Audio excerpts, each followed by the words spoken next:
देश अब बदल रहा है, देर से ही सही, लेकिन लोग अब गुलामी के प्रतीकों को छोड़ते जा रहे हैं और भारतीय प्रतीकों को अपनाने लगे हैं। प्रधानमंत्री नरेंद्र मोदी ने वर्ष 2022 को 15 अगस्त को पंच प्रण लिया था, जिसमें एक प्रण गुलामी की निशानी को खत्म करना भी था। प्रधानमंत्री नरेंद्र मोदी जी ने इस देश के सामने गत 15 अगस्त को लाल किले की प्राचीर से अपना उद्बोधन देते हुए 5 प्रणों को देश की जनता के सामने रखा था। माननीय अध्यक्ष जी, ये 5 प्रण में से एक प्रण था कि हम गुलामी की सभी निशानियों को हम समाप्त कर देंगे, हमारे मन से वो बोझ को दूर करेंगे। प्रधानमंत्री ने अपने संबोधन में कहा था कि हमें हर उस निशानी को मिटाना है जो अंग्रेजों से जुड़ी है। अब तक उन्होंने नौसेना के पुराने झंडे को खत्म किया, लगभग 1175 गुलामी के कानून को खत्म कर दिया गया। शहर से लेकर सड़कों के नाम बदल दिए गए, तो कई रेलवे स्टेशन के नाम भी बदले गए। लेकिन इस सूची में अभी भी सरकार के कार्यक्रमों और चलन में पहने जाने वाली गुलामी की वेशभूषा के बदले भारतीय परिधान को शामिल करने की आवश्यकता है। ऐसा कहना है सामाजिक कार्यकर्ता चौधरी हरपाल सिंह राणा का।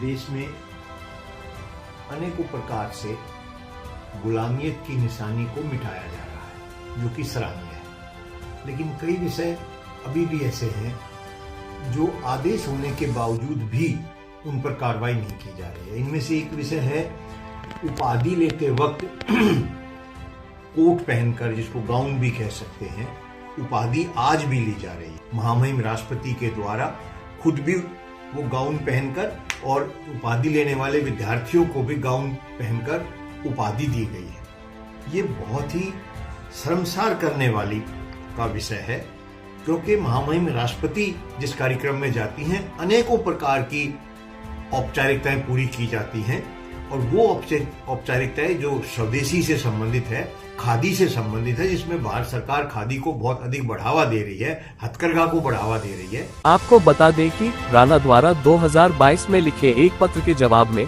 बताया गया है कि यूजीसी ने दीक्षांत समारोह के लिए ड्रेस कोड पर कोई नियम नहीं बनाया है।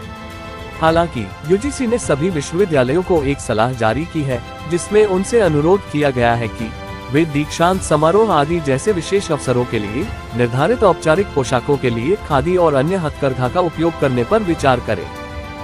आदेश किए गए हैं, ये आदेश जो हैं किए गए हैं 2015 में, 2019 में, जिसमें ये कहा गया है कि खादी और हथकरघा विश्वविद्यालय अनुदान आयोग के द्वारा ये आदेश किए गए हैं, और इसमें 25-26 जो विश्वविद्यालय हैं उनको ये चिट्ठी भी गई है, जो भारत सरकार के प्रमुख विश्वविद्यालय हैं उनमें ये चिट्ठी भी भेजी गई है।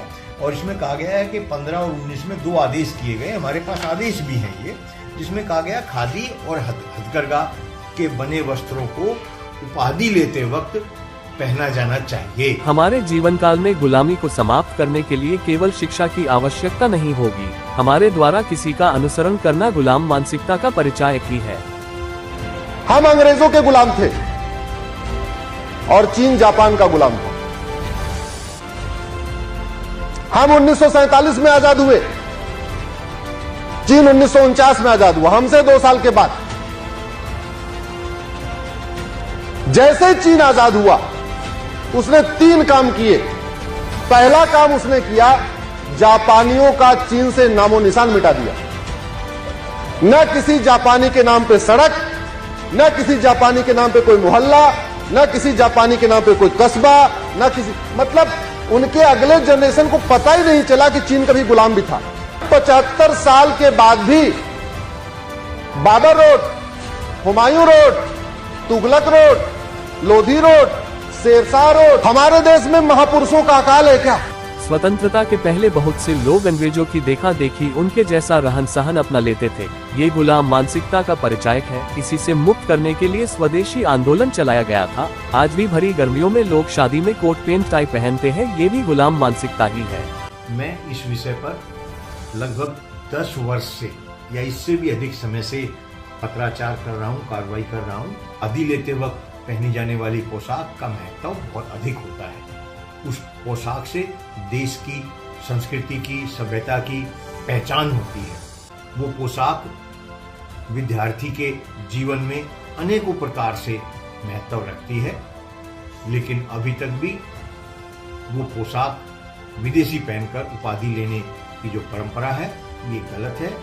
मैं भारत सरकार और माननीय प्रधानमंत्री से ये आग्रह करता हूं कि इस विषय पर ध्यान देकर कार्रवाई करें और आगे से यह सुनिश्चित करें कि जो आदेश किए गए हैं उन्हें लागू करवाया जाए। निर्भर होने का मतलब परंपराओं के साथ होने से, न कि गुलाम बनकर रहने से। और गुलामी तो शब्द से ही स्पष्ट है कि किसी के रहमो करम पर चलना, उसके हिसाब से जीवन यापन करना, जहां पर अपने अधिकारों का कोई मूल्य नहीं। प्राइम टाइम हिंदी से अर्जुन सिंह की रिपोर्ट।